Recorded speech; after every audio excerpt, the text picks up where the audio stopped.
Every time there's a federal election in Canada, Canadians elect hundreds of members of parliament to the House of Commons from across the country. Everyone who has ever been an MP has one thing in common. At one point, each of them made the decision to put their name on a ballot. Let's explore what a member of parliament actually does. An MP's job is demanding, but representing your community in the House of Commons can be rewarding. An MP introduces, debates, and votes on legislation in the House of Commons. They are the only ones who can cast votes and speak in the House on behalf of their constituents, the people who live in their community. Parliament oversees the laws, budgets, and policies that address issues that the federal government is responsible for, things like the military, international relations, border security, and employment insurance. Back in their constituency, the electoral district they're elected to serve, MPs are expected to be active community leaders and to be present at all kinds of community events, like graduations, new business openings, festivals, and funerals. Many also expect their MP to help them navigate government services. Being the MP also means being ready to hear public and private feedback about your work, from people who supported your election and from people who didn't. The job of an MP involves travel to and from Ottawa, long hours, and time away from family and friends. During a typical year, the House of Commons is in session in Ottawa for about 25 weeks, with longer breaks during the summer and around the holidays. In 2018, the annual salary for a member of parliament was just over $175,000, while MPs who also hold other positions, like that of cabinet minister, party whip, or speaker, receive an additional salary. The elements of running a campaign to be a member of parliament in Canada. The Canada Elections Act permits candidates to campaign in federal elections. A campaign is an organized effort to secure the nomination and election of someone seeking to be a member of parliament. The general approach of a campaign to be a member of parliament involves three key activities: communications, identifying people who support your campaign, and getting out the vote. That work might sound simple, but in 2015 there were an average of 76,745 registered voters per electoral district. That's a lot of people to reach. The work of connecting with potential voters, identifying who supports you, and making sure they make it to the polls is a massive exercise in door knocking, data management, volunteer management, and communications. One thing candidates can do early on is find a talented campaign manager to oversee this work and manage the team. Before we get to the campaign team's work, we should talk about the kind of resources a campaign typically needs: money and volunteers.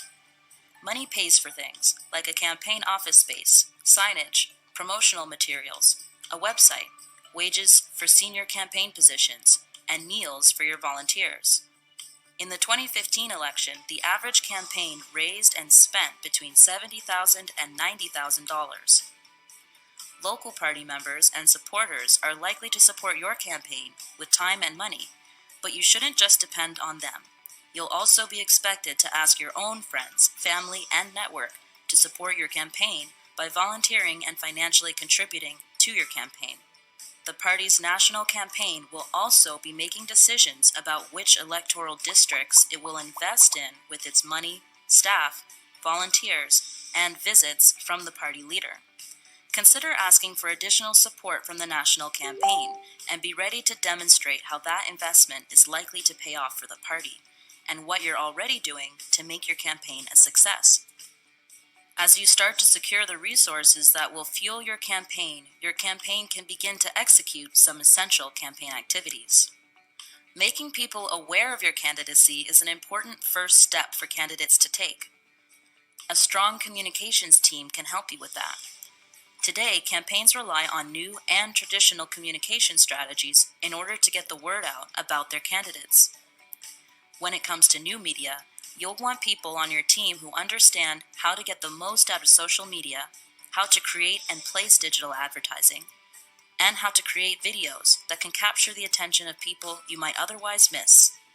When it comes to traditional communication strategies, you'll also want people on your campaign who can help you write speeches and prepare for debates, get coverage from local television, radio, and newspapers, and put up lawn signs. Usually, campaigns also need to be prepared to reach out directly to voters. The main reason political campaigns conduct door-to-door canvassing is to ask voters for their support and to keep a record of those who support the campaign. Elections Canada will give all registered candidates a copy of the voters list for their electoral district. Most candidates will use this list when they go door to door during a campaign to keep track of who they've met and who they haven't met, and make note of whether a voter intends to support them on election day or if they remain undecided.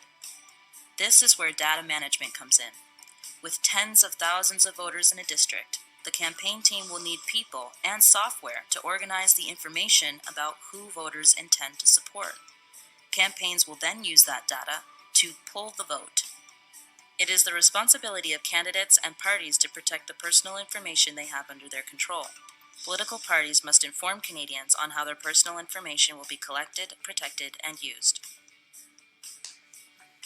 As Election Day approaches, the campaign's priorities tend to shift from identifying its supporters to making sure those supporters make it to the polls and cast their votes, often called get out the vote or pulling the vote.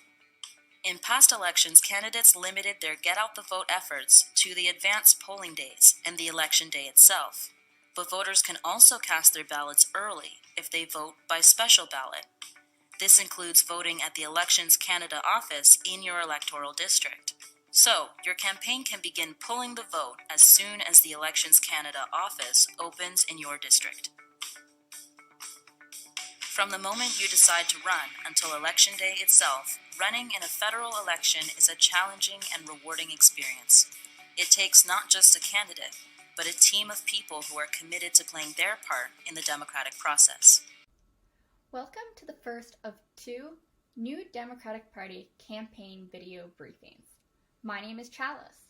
Before we begin, let's hear from the New Democratic Party's leader. People tell me I'm different from the other leaders. And I am. I don't work for the wealthy and well-connected. I don't think government should be run for their benefit, like it has for decades. I believe that government should work for all of us. Investing in healthcare, cutting costs for families, and tackling the climate crisis. Not just saying the right things, but actually doing them. Now that's different. So you may be wondering, what is the New Democratic Party? Let's go to Emma, who might be able to answer this question. Founded in 1961, the New Democratic Party, or NDP, is a Canadian social democratic political party. Sitting to the left of the Liberal Party on the Canadian political spectrum, the NDP emphasizes social equality and equal opportunity. With their primary ideologies being social democracy and democratic socialism, the NDP has always been visibly committed to Canada's social security measures. This includes universal medical care, old age pensions, employment insurance, and workers' compensation. Though federally, the NDP has never won the most amount of seats, the party's determination throughout the years allows them to be a key component to the Canadian political system. They have successfully led as a minority government and even formed the official opposition from 2011 to 2015. Today, the NDP party currently has 24 seats in the House of Commons. Now, with the upcoming federal by-election to be held this May, you may be wondering who our candidate is for this election. Our candidate for this election is Merritt Stiles, who is running in Davenport, Ontario. Now, you also may be wondering who exactly is the New Democratic Party's leader. Let's first watch an interview of our candidate Merritt Stiles, then we will go to Stephen for more information on who Merritt Stiles is and who the New Democratic Party leader is. I'm Merritt Stiles. I'm the NDP candidate in the riding of Davenport in downtown West End, Toronto.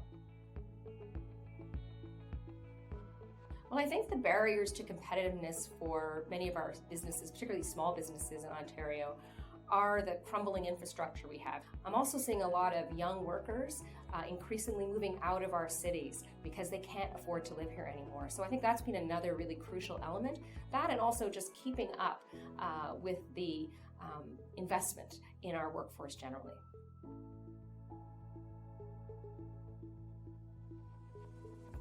Well, I think in order for Ontario to be a globally competitive environment for business, we need to invest in a really serious way. We have a lot of catching up to do, from childcare costs to crumbling infrastructure.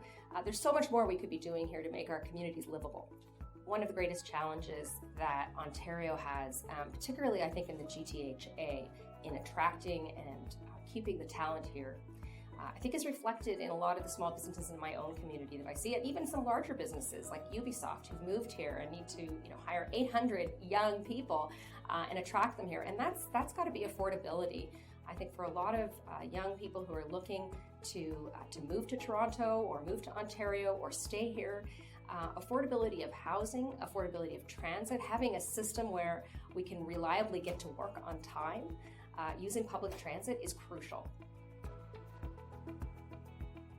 I do want to say that I think the NDP's plan is fantastic for business, because while we're seeing the minimum wage increase, which means that many of those families will be able to live and continue to live in our communities, we're also going to be providing, for the first time ever, a universal dental and pharmacare program, which is going to be a great relief for a lot of businesses and also really make Ontario a very attractive place for many workers.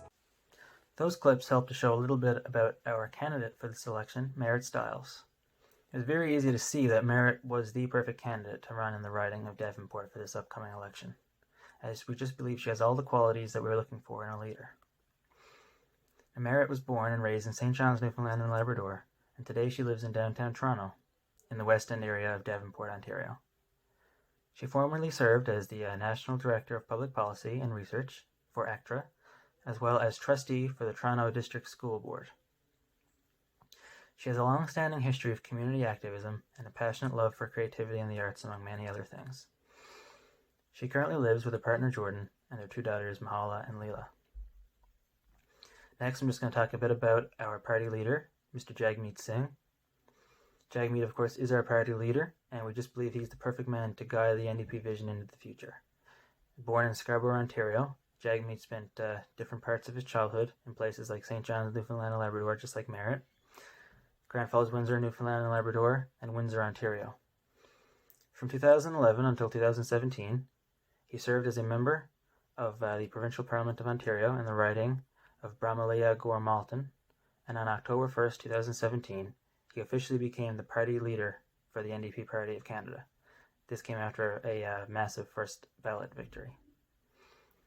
Jagmeet believes in equality for all, is an activist by nature, always standing up for what is right.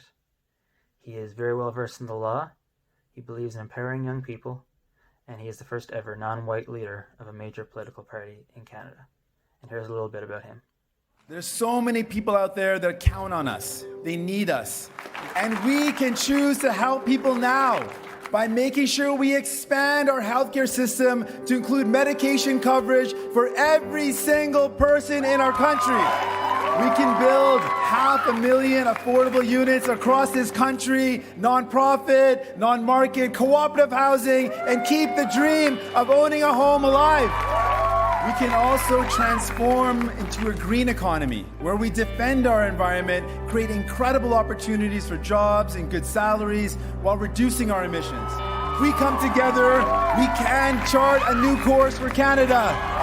Together we can build a brighter future now before it's too late. We can do this together, my friends. Let's do it. Let's make it happen. Before starting your campaign, you need to do a few things. You must appoint an official agent. You cannot accept contributions, loans, or transfers or incur expenses before this appointment is made. Your official agent must open a separate bank account to be used exclusively for the campaign. You can start accepting contributions as soon as you have an official agent and a campaign bank account. Providing receipts is mandatory, but you cannot issue tax receipts until after your nomination is confirmed by the returning officer. Let's talk a bit about the nomination process. You must file your nomination paper with the returning officer by 2 p.m. local time on the 21st day before Election Day. The nomination paper includes details about you, your official agent, and your auditor. You also have to provide the names, addresses, and signatures of at least 100 electors, or 50 in some ridings, consenting to your candidacy.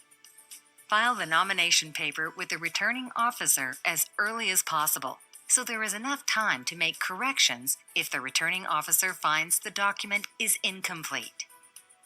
If your nomination is rejected, you can present a new nomination paper up until the deadline. You will find the form and more details about the process on the Elections Canada website.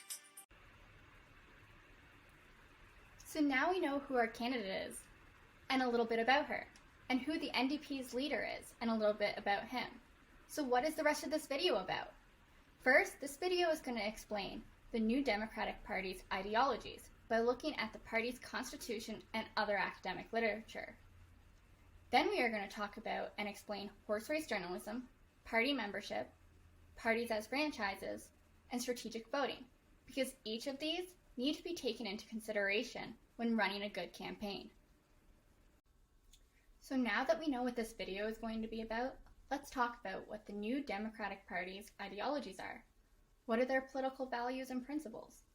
According to the party's constitution, the New Democrats believe that Canada is a great country, one of the hopes of the world. However, they also believe we can be a better one, a country of greater equality, justice, and opportunity.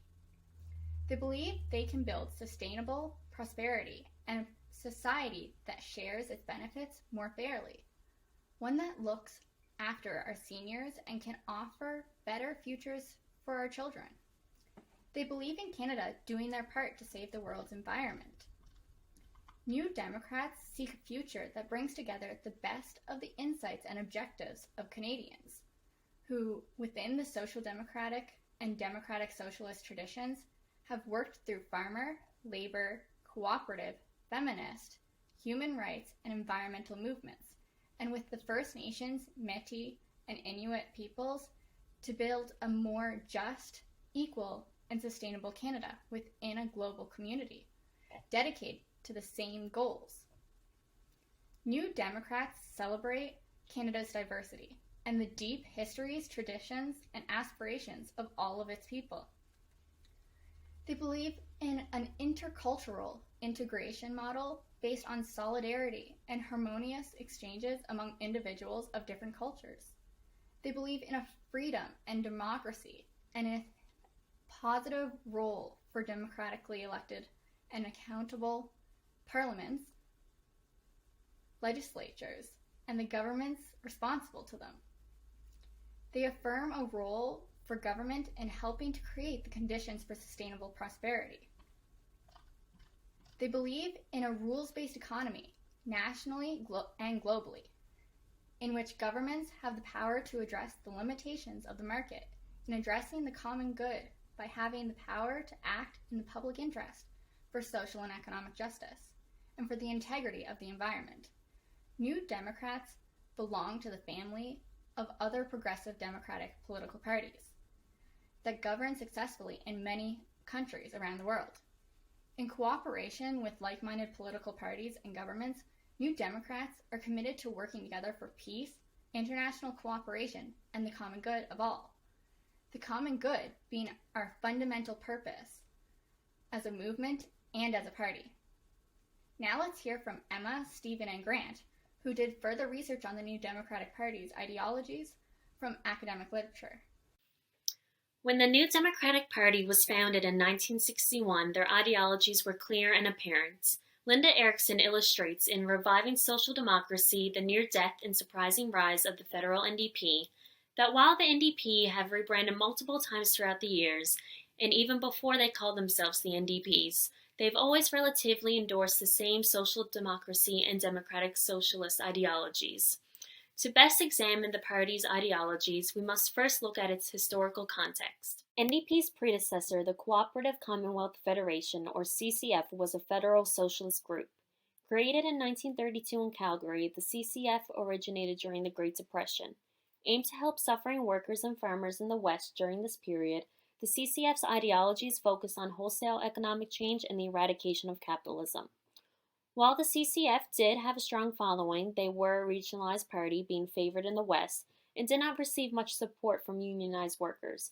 These factors ultimately declined their popular vote. In 1956, the party transformed their principles in order to appeal to a larger mass and to distance themselves from communist accusations of the time. The party replaced their Regina Manifesto with the Winnipeg Declaration of Principles. Though not as radical as before, the new agenda still possessed social democratic ideologies, but with a more moderate emphasis towards social programs such as healthcare, progressive taxation, and business regulations.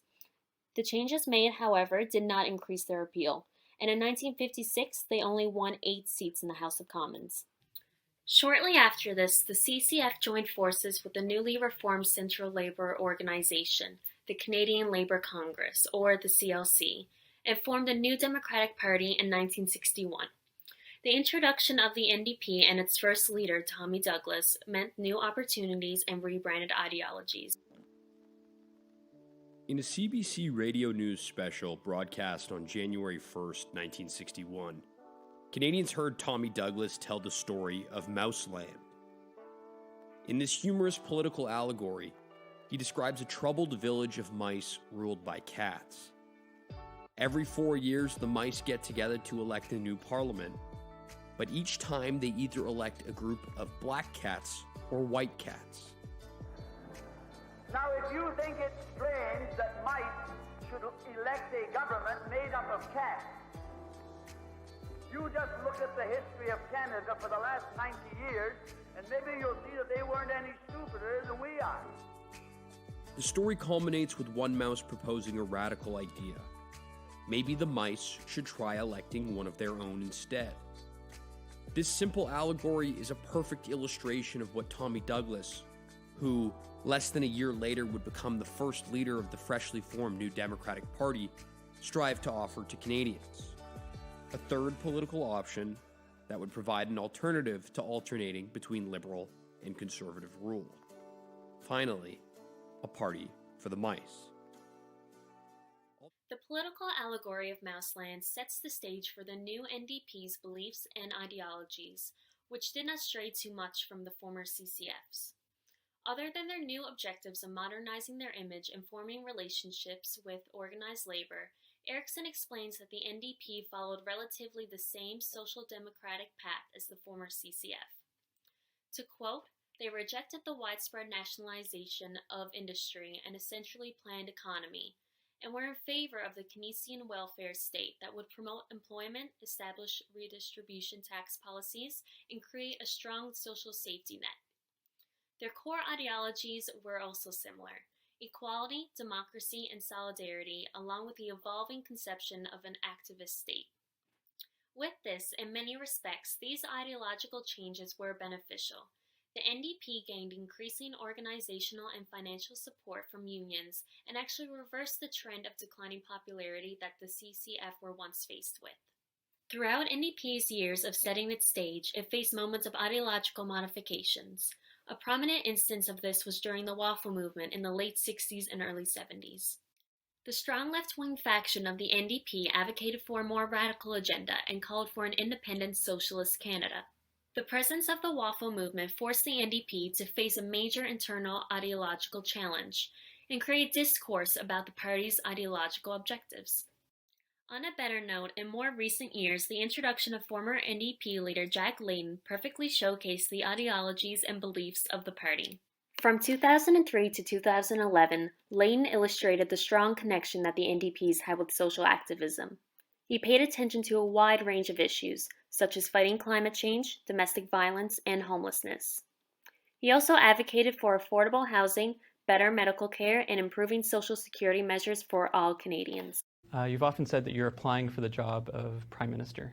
Can you tell us why you want to be Prime Minister of Canada? I think we can do better than we're doing now. I think Ottawa is clearly broken and needs to be fixed in some pretty serious ways, and we've put forward some proposals about how to do that.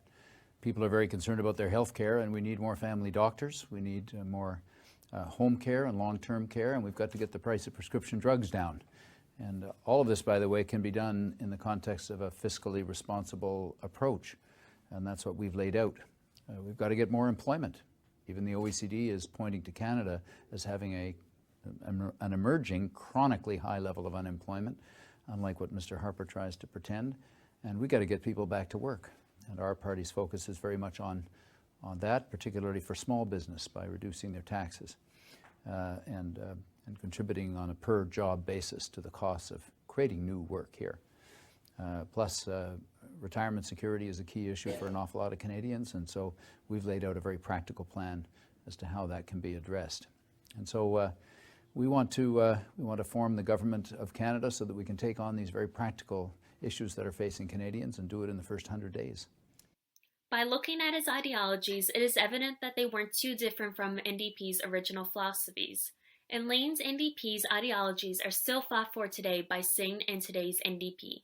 Just wanted to commemorate the passing. He meant a lot to so many people.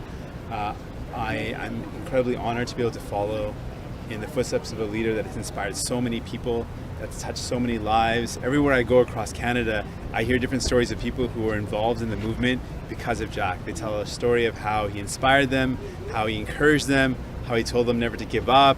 Don't let anyone tell you that it can't be done. And to be able to kind of carry that tradition forward is a huge honor. We were at Khalsa Day Parade. At the end of the parade, he took me to the side. I had just recently become a candidate, and he said, listen, I know no one's ever won in that riding before, and people are going to tell you it's impossible, it's not going to happen. And then he hit me with the line, and hearing it in real life was a totally different experience than reading it in the newspapers. But he said to me, listen, don't ever let them tell you that it can't be done. You can do it. And we pulled off a historic result where we had just 1% difference between us and him winning, and then we went on to win the riding. But it's just that idea that, you know, you can keep on plugging through, the people deserve it. He always reminded that it's about people. We're doing this to make people's lives better, and that's our motivation as New Democrats. And that kind of resilience, that courage, that in the face of tough odds, never give up, that's what I'll always remember. The NDP has had a long history with trade and labour unions in Canada. To see this, one need not look further than the constitution of the party, which affirms the NDP's solidarity with groups in sectors like farming, labour, cooperative action, feminism, human rights, and environmentalism, among many others. As we've already established, the NDP started out as the Cooperative Commonwealth Federation, CCF, a party which was founded by many labour groups, among others, in hopes of bringing democratic socialism into Canada for the long run. Joining the CCF in this evolution was the Canadian Labour Congress, CLC. They were the umbrella organization of the labour movement which, at the time, represented close to 1/3 of Canada's labour force. Now, with this brief history in mind, it's important to remember the significance that labour groups have in determining the future of this party over the course of this upcoming election. While we need as many labour groups and unions on our side as possible, the unfortunate reality of this is that the overall contributions given to the NDP from these groups has diminished in recent history. Keith Archer is one Canadian's election consultant who has written a lot of material on this very subject. There are two main factors for this, he states, and they are 1. Mass culture, and 2. Elite culture. Mass culture assumes that Canadians view politics through a lens which filters out class problems. This includes labour groups. Elite culture, on the other hand, believes that parties view situations in terms of how they can achieve their own goals, not the goals of others. The best solution for this, as proposed by Archer, is to utilize selective incentives when approaching unions, labour groups, and all other parties we encounter on the campaign trail.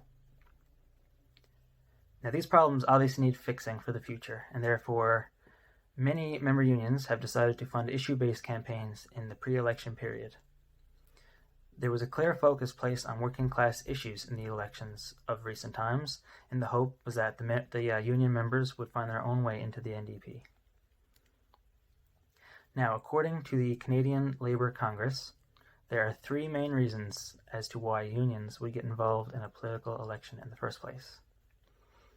In order to win the support of these groups, we have to understand these 3 factors. The factors are 1, to gain recognition of the right of workers to form unions and bargain collectively. 2, to protect the gains they have won through collective bargaining. And 3, to promote justice and equal economic opportunity for all. If we were to maximize Merritt Stiles' support from these groups, we would need to stress her support for these 3 points effectively. Now, luckily for us, of course, Merritt is a long-standing union activist and a grassroots-oriented politician who has spent much of her life helping workers and laborers in this very way. She enjoys working hard in a hands-on type way, which allows her to get things done on her own, down at the ground level. In recent history, the NDP's once fractured relationship with labour groups has since begun to heal. This is good news. For example, in the most recent federal election, the NDP had the support of the largest public union, CUPE, and the majority of the large private sector unions. The biggest exemption from this list would be Unifor, the largest private sector union, who took no clear position aside from opposing the Conservatives. The hope is that Unifor can join the multitude of other labour organisations that support us sometime in the future, as after all, we are the only political party in Canada that has had labour in our name from day one.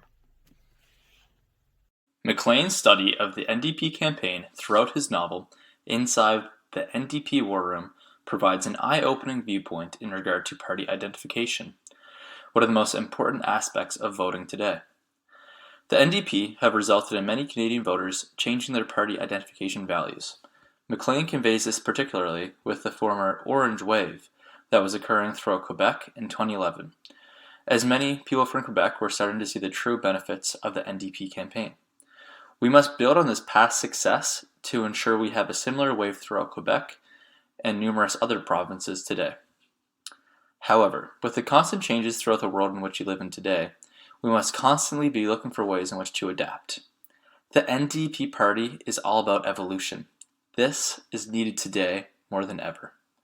As we prepare our campaign, we believe our party has a distinct advantage, as we are all about change and acceptance, and will be placing an emphasis on this throughout our campaign. COVID-19 has resulted in an evolution of many previous stagnant areas. Reaching out to people physically is currently more challenging than ever. However, throughout the use of various social media platforms, as well as new socially safe ways in which to engage with the general public, we believe we are built for both long-term and short-term success. Now that we understand the ideology behind the New Democratic Party, let's learn about some things we need to take into consideration in order to run a good campaign. These are horse race journalism, party membership, parties as franchises, and finally, strategic voting. First, let's go to Emma, who will tell us about horse race journalism. I want sharp exchanges. Yeah, that's what I do not want to be bored by policy on global warming. So are journalists flogging a dead horse race? Or are audiences being taken for a ride? Putting the metaphors to one side, the reality for voters is much more than just a numbers game. Horse race journalism is a domineering approach of election coverage in contemporary politics. The term refers to media's tendency of solely conveying just the winnings and the losings throughout election time. During this period, journalists become what James David Barber terms as electronic bookies, with the news coverage being similar to those of sports. Similar to a commentator who only reviews stats during a race, political journalists have taken on a quick approach when giving electoral information to the public. Horse race journalism can be traced back to 1970s Canadian politics. R. Jeremy Wilson, author of Media Coverage of Canadian Election Campaigns, Horse Race Journalism, and the Meta Campaign, conducted a study to illustrate its prominence in the 1979 federal election.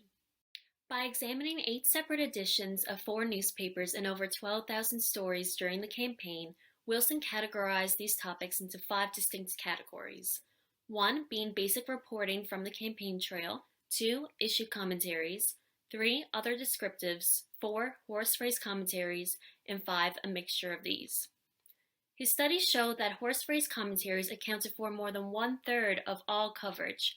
That's more than twice the amount accounted by issue commentaries, and almost as much as the combined total for basic campaign reports and other descriptive stories. The trend of pushing horse race journalism into the limelight has only increased during modern-day coverage. One Harvard study of the 2016 presidential primaries found that 89% of news coverage was devoted to who was winning and losing. but only 11% focused on matters of substance. At first glance, such coverage may appear beneficial and even entertaining to the public. One of the ways that the press tries to generate interest in this campaign is by treating it as a game, a contest, or as we have often said, a horse race, and also blowing up small things that are just kind of funny or interesting or weird or different, just in an effort to generate interest. But while such immediate reporting seems to be convenient, it actually harms both the voters and the candidates. The media's preoccupation with the latest poll numbers has come at the expense of what journalists are supposed to do during elections, scrutinizing the candidates' policies, their proposals on issues that matter to the electorate. The real losers when it comes to horse race journalism aren't just the candidates lagging behind, they're the voters. Denise Marie Ordway explores the negative impacts of this form of journalism in her work, The Consequences of Horse Race Reporting, What the Research Says. Ordway specifies that decades of academic studies show that horse race journalism is linked to distrust in politicians, distrust in news outlets, an uninformed voter population, and inaccurate reporting of opinion poll data. She also emphasizes its negative consequences to candidates whose parties are not primary contenders. Those behind the typical first and second parties are oftentimes overlooked with horse race journalism because traditionally their chances of winning are not as high. Do you feel like the media is doing a good job of covering all the candidates? No, because you only really know the top ones.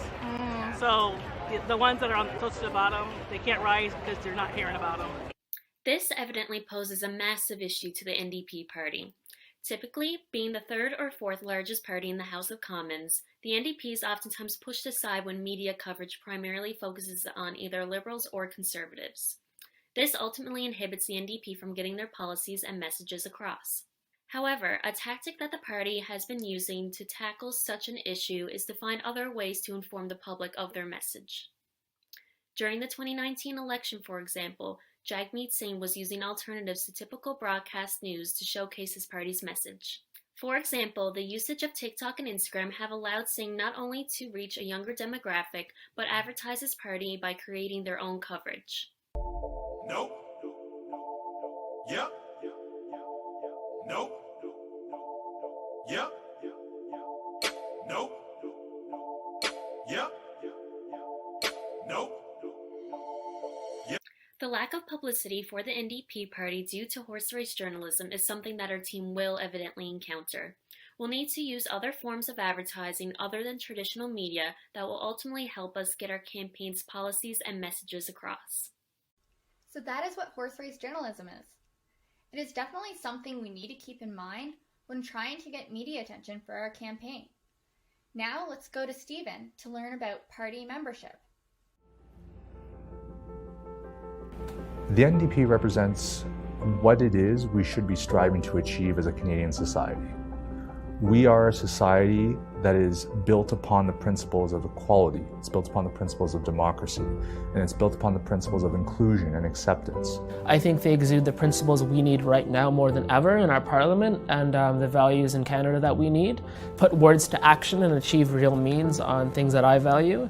And I think this is the party with a vision for the future, which is the most important for me, to create a more prosperous country that's compassionate and considers everyone's needs and interests in this country. It's there for social justice in the community. That's very important to me. It's advocating for better education for all, better health for all, for public transportation, other forms of public infrastructure, all of those things which I think are very important to moving a community forward. Getting that membership is something that's really important because you get to work within the party. It's a place to prosper and grow your ideas and feelings about this country. You get involved in the political process, it's fascinating.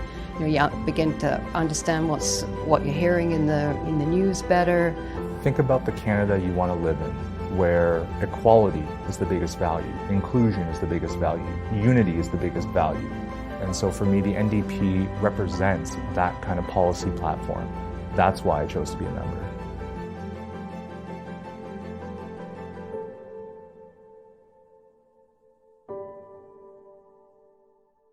CBC poll analyst Eric Grenier is here to take us through the numbers. Okay, Eric, how do the numbers break down for the NDP? Well, they're actually pretty big for the NDP, and they're very comparable to where they were in 2012 when they had their last leadership race, when they were the official opposition, rather than the third party where they are now. And we can look at where the numbers are. They will have a little more than 124,000 eligible voters. The NDP says they're still doing some final verifications and that the number will end up being over 124. In 2012, like I said, that was when they were official opposition. They had 103 seats. They currently only have 44. They had 128,000 members. So a pretty big increase for them, went up from 41,000 members in March. So that's an increase of 83,000. Whereas in 2012, through the course of that leadership race, they added about 45,000 members.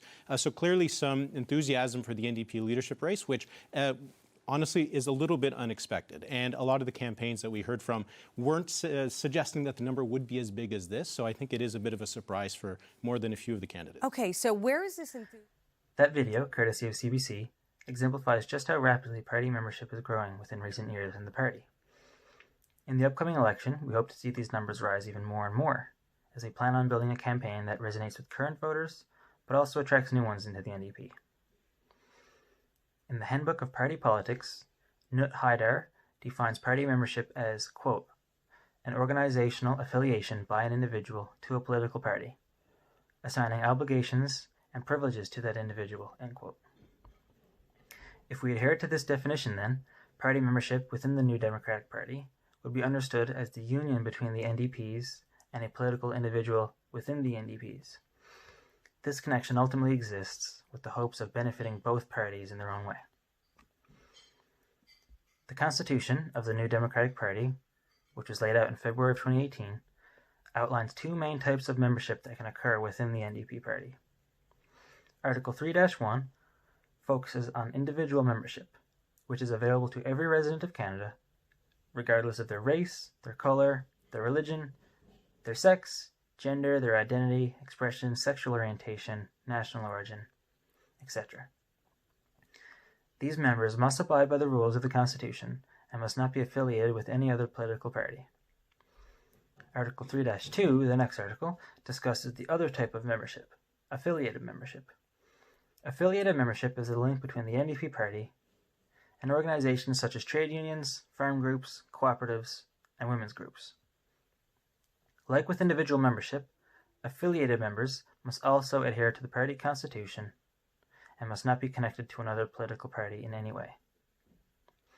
As per the Constitution, individuals who engage in NDP party membership should be progressive in nature, should have a keenness for environmentalism, multiculturalism, global cooperation, and rules-based economics, among other things. In their journal article titled Incentives to Membership in Canadian Political Parties, Lisa Young and William Cross go into magnificent detail on the specs of how and why individuals register as members for certain Canadian political parties. When it comes to recruitment, Young and Cross highlight in Table 1 of their article that just over half, 51% exactly, of the NDP members seeked out the party themselves and registered independently. This is a stat which is somewhat lower for our party than with most of the other parties in Canada. However, NDP members were recruited in very high numbers relative to other parties. This happened through co-workers and groups of association, among other things. The ultimate conclusion that we can take from this article, though, when thinking about NDP party membership, is the way in which they attract and retain members. The NDP differ from the Liberals and PCs in the appeal that they offer to potential party members. This is because they rely heavily on policy-related or purposive inducements to membership rather than attracting new members through leadership contests or social networks. In another table from Lisa Young and William Cross, which we can see here, we can see the exact beliefs of registered NDP members when compared to members of other political parties in Canada. The NDP members stood out as the second most socially tolerant group of people out of the 5 parties surveyed. This shows us that we appeal to people basically who have a cooperative mindset. Chart B indicated to us that NDP members were by far the most supportive group when it comes to government intervention in the economy, coming in with a mean of 1.04 versus the second place Bloc Québécois, who had a mean of 0.16, where the higher the number, the higher the support you had.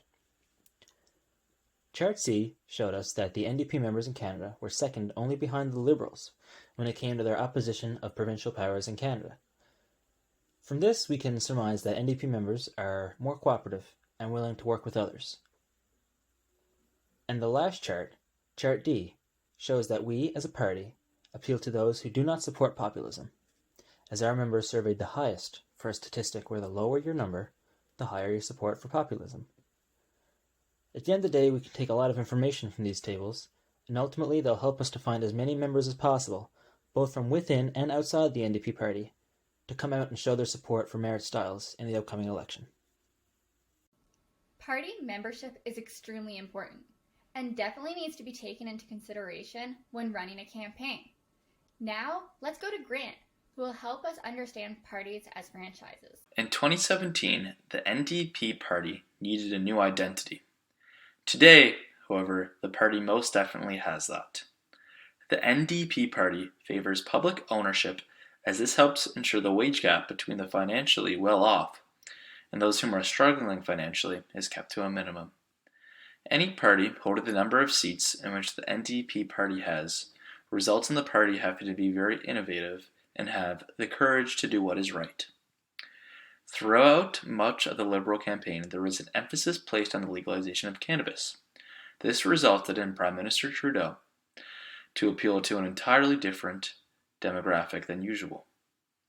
Throughout an article entitled "A Private-Public Rumble Sparked by Pot Stores," published in 2017 by John Varco, Varco conveys the concept of how challenging it is to complete an effective business plan in accordance with the various guidelines that are needed to be followed with the then soon-to-be legalized product, cannabis, or more commonly known as marijuana. The NDP party was placing an emphasis on adapting the model in which was already in place to ensure more wealth could be made in the private sector for this particular product, comparing it to the liquor sales throughout the province of Alberta.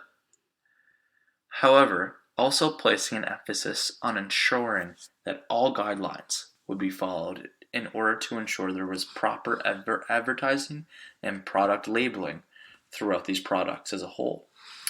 Varco compared these recent challenges in legalization with the change in privatization laws in regards to liquor stores throughout the province of Alberta. With some stores being regulated by the government, they will of course have to abide by all guidelines. However, this will help create more jobs for the general public. Varco does point out that it is interesting that an NDP leader like Coolin doesn't agree with Alberta's public unions, which are pushing for a more government-controlled system, and the franchise concept is worthy of deeper debate. Modeling a hybrid method such as this will allow a franchise to have a set number of stores that are available for purchase, with mandated annual payment fees set to each franchise owner. The benefit of franchising is consistent branding, standardization of design, set training, security, and also just a general furnishing for most stores. No one will be allowed to own more than 3 franchises. This, therefore, allows for more individuals to have jobs in the field, as there will not be a monopoly in regards to store ownership throughout the province. The politics of Tecumseh corners Canadian political parties as franchise organizations. Carthy, 2002, conveys the true difficulties in regard to business and political parties, specifically with balancing particular local demands with general national interests. Party identification is a significant aspect of political parties as franchises. Voters scramble for government contracts and preferment while respecting the division created by their friends and associations. Canada's central political fact, as conveyed by Carthy, is the English and French divide, a divide that has been ongoing for hundreds of years. This conveys that a successful party, of course, has to appeal to both of these demographics. Franchise systems are best designed to combat tension, as it allows for unity. in an ideal world at least. Franchise systems can be centralized, decentralized, or federalized, depending upon the effectiveness and or philosophies of the organization, and inevitably there will be friction between the parts as each tries to influence each other and gain a distinct advantage over the other. Franchises, however, are all about creating an equal and fair playing ground for an employer to build on, as they are all about conformity and consistency. This has many positive aspects, and like anything, some negative. Although franchises have similarities to political parties, we have to be careful when talking about them in the same light, as parties typically need to be much more adaptive in comparison to your typical franchise. Canadian parties are inevitably shaped by the electoral system. Canadians have also been among the least willing of people to experiment with electoral machinery. Today, however, it has benefited the private sector very little, as the job opportunity for prospects in the marijuana-related field, for example, is very low.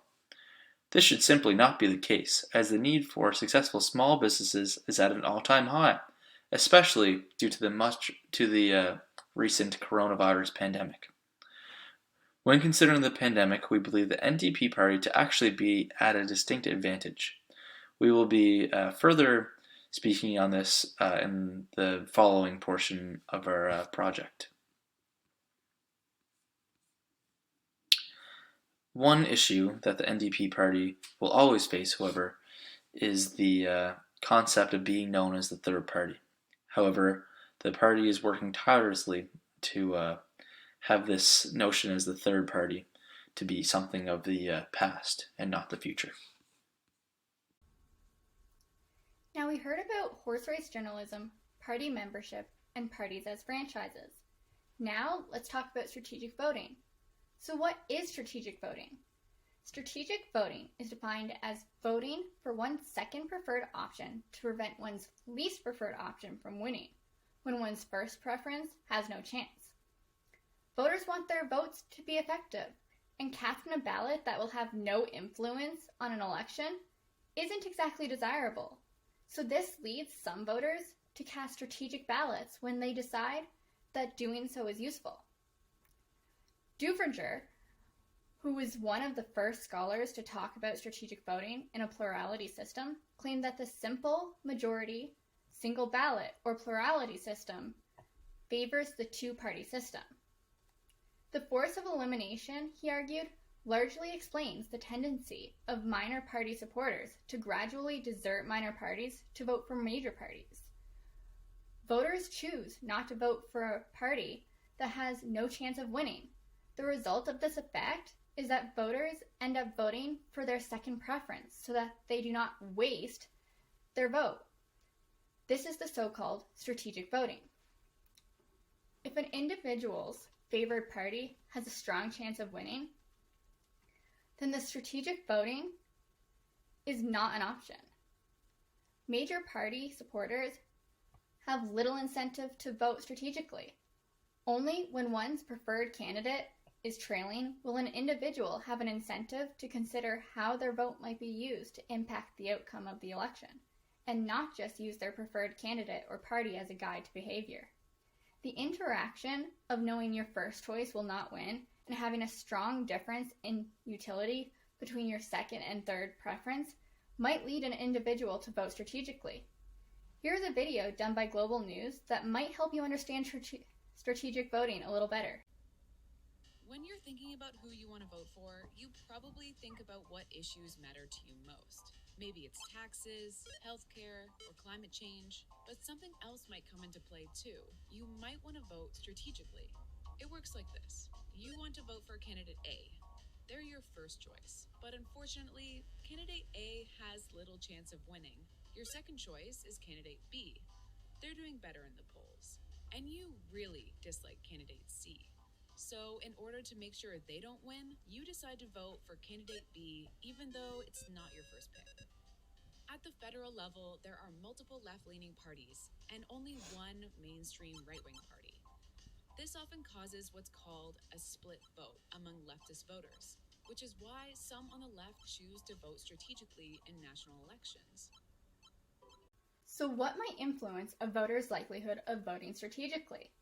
The sheer number of parties in the system might have influence on those with an incentive to vote strategically. There are also several individual characteristics that might influence the likelihood of voting strategically. First, those with an incentive who have supported a minor party in the past might be more inclined to do so again, either because of a perceived benefit from expressing their true preference or to express their dislike for the major parties. Second, to have an incentive to change one's vote, individuals need to link their behavior to the behavior of others, supporting a trailing candidate, and then to aggregate outcomes.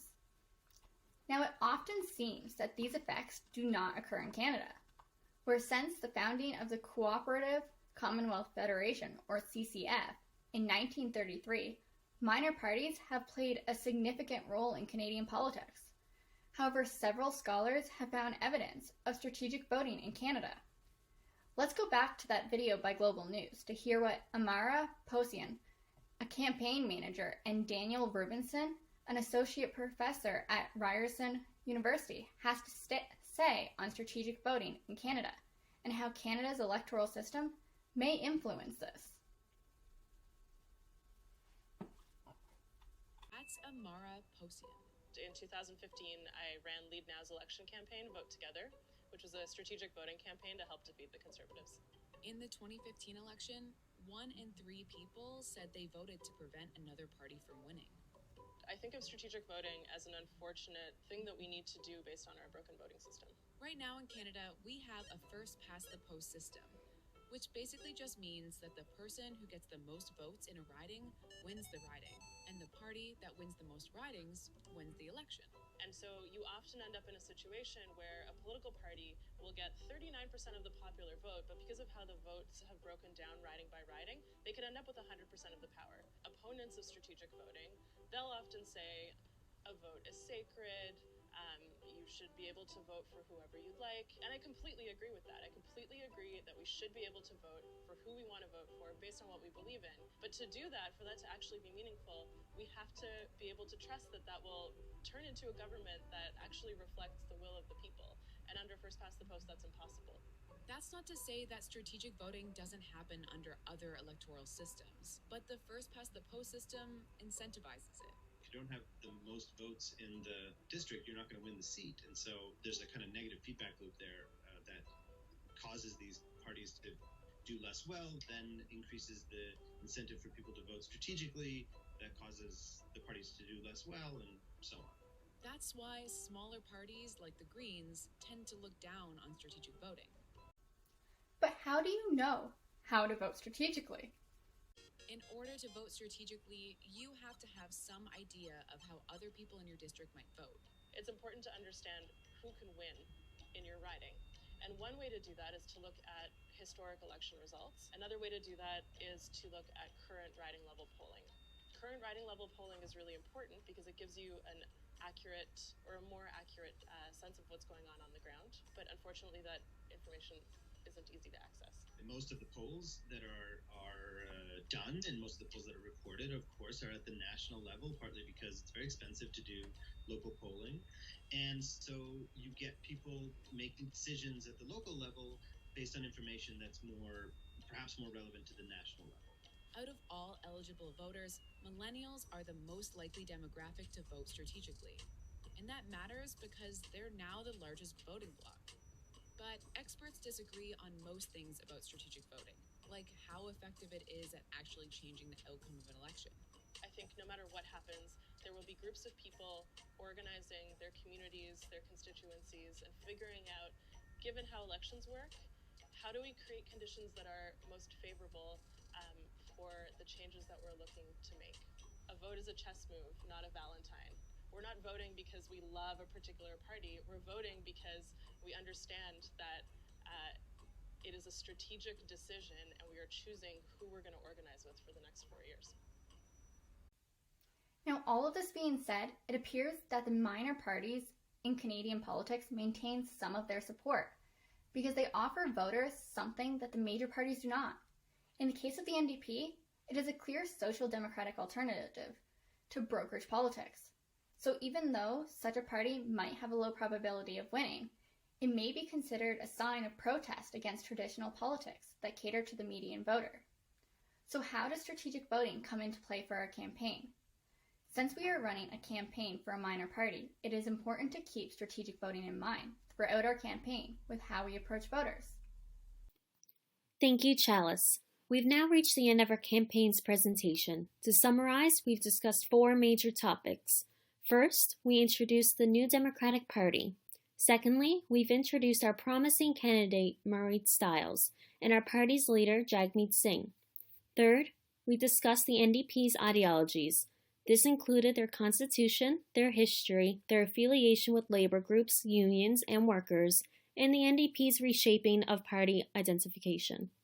And finally, we've discussed key components through literature review. This included horse race journalism, party membership, parties as franchises, and strategic voting. Thank you all for listening, and our group looks forward to discuss our campaign in more detail in the near future.